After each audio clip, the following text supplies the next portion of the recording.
Good afternoon, Tech Nation. This is another episode of Rec Talk.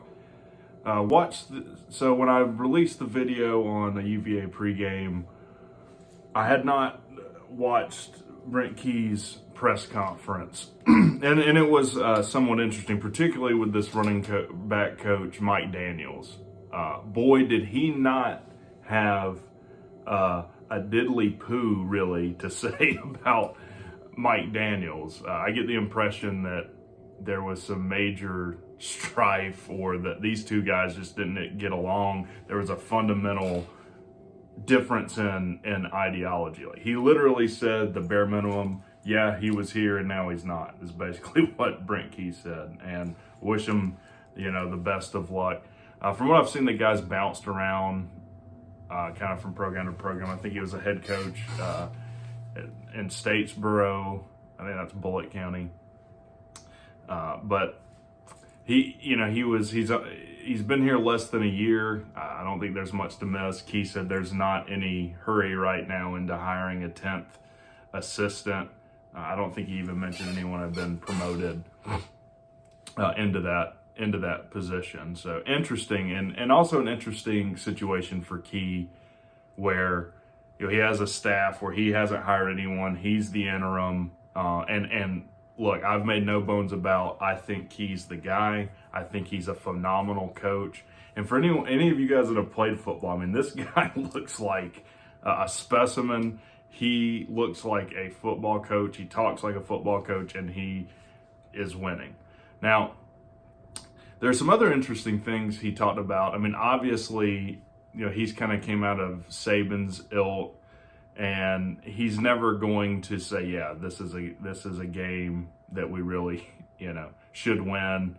It's a game where we're probably more talented than the other team. He talked about that they are like top 5, top 10 in the nation in third and long and second and long conversion rates, which is interesting to me. I don't know if he was just fishing for something to, say that Virginia is necessarily really, really good at. And I'm not. This isn't a video just poo-pooing on Virginia. They've struggled. They must not be in that situation much then, because I don't know that they track second down conversion rates, and something I can look at, but their third down conversion rate's like 34%.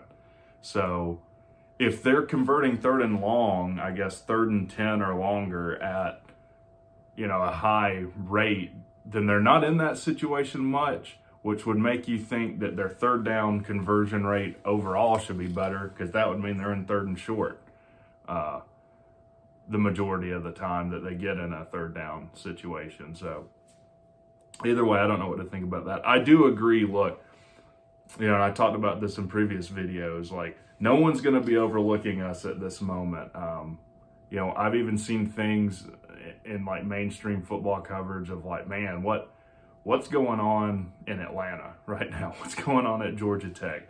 We fire what is probably the worst coach that Georgia Tech has ever had, and might be one of just the worst coaching hires, period, for any program. And Key has turned this thing around in 2 or 3 weeks. I don't recognize this team. So, man, I am excited. We're a day out. Basically, it's a little more than 24 hours out. I'm going to be at the game. I'll make a video. I'll probably going in and coming out. Key did talk about how electrifying he finds a Thursday night game in Atlanta.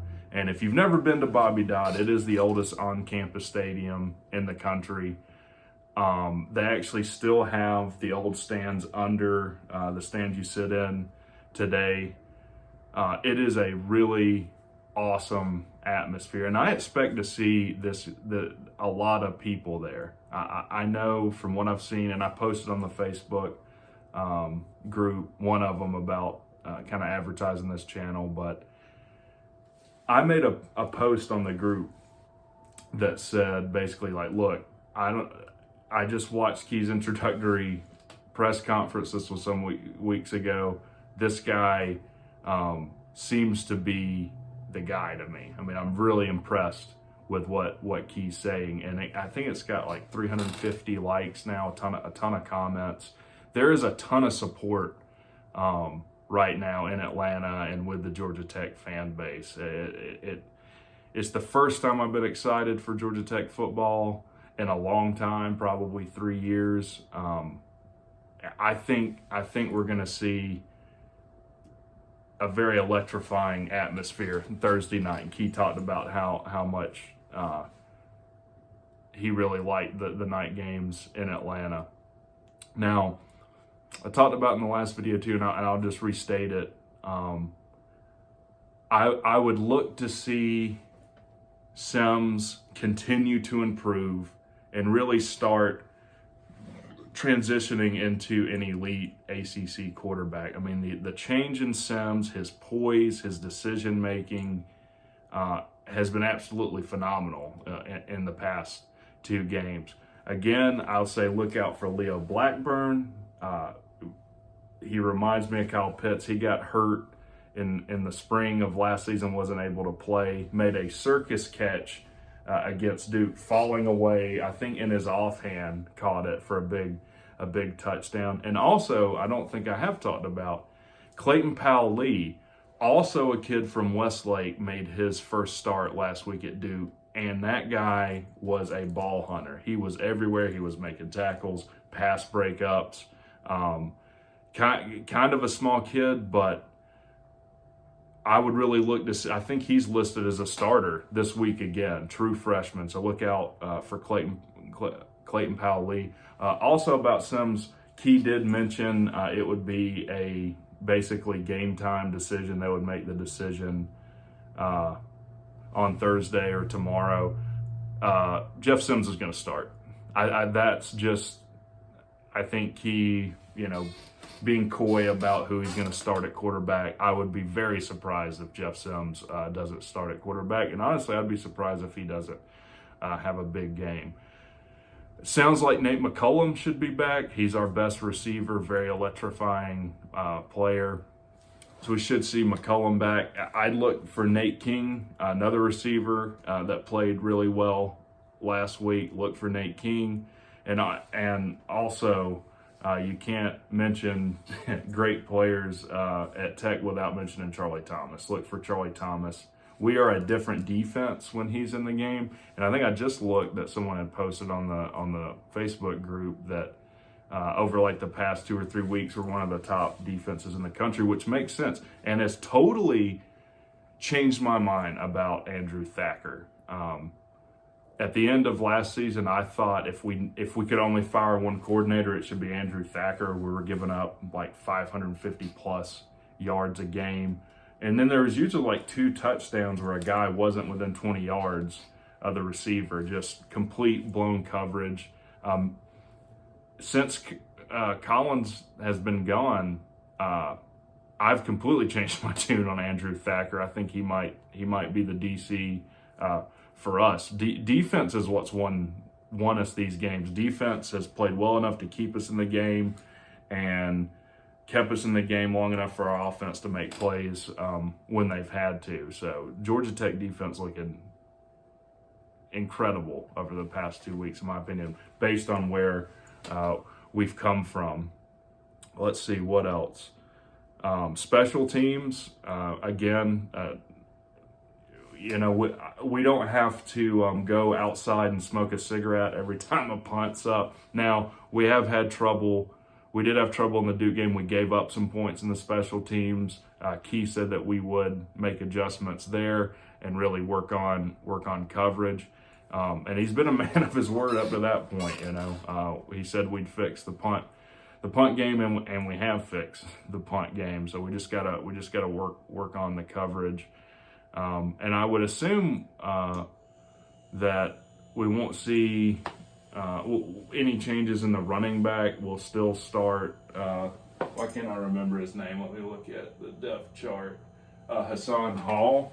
And if you notice on the depth chart, there's a lot of like Hassan Hall or McDuffie or Smith. Smith hasn't got a lot of touches in the past few games. I don't know what's going on there. I talked about in the last video. It could just be, we're going with whoever practices better. But anyways, let's all show up, show out for the game tomorrow. I'll be there. I'll be making a video. The line is 3.5 now.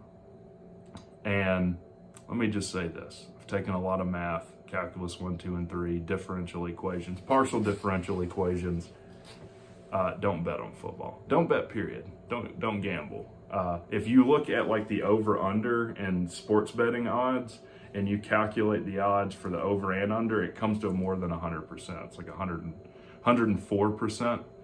That 4% is Vegas's odds. So people that do make money sports betting, it has nothing to do with who's playing or what teams are playing. It has everything to do with they see a line has been set, usually by a new sports betting app or something that is wonky, and they'll bet that. So if I ever do get a sponsor, very unlikely, just started the channel, probably won't be from a sports betting agency, but it's kind of a pet peeve of mine. So let's show up tomorrow, show out, go Jackets. Hey, and to hell with Georgia.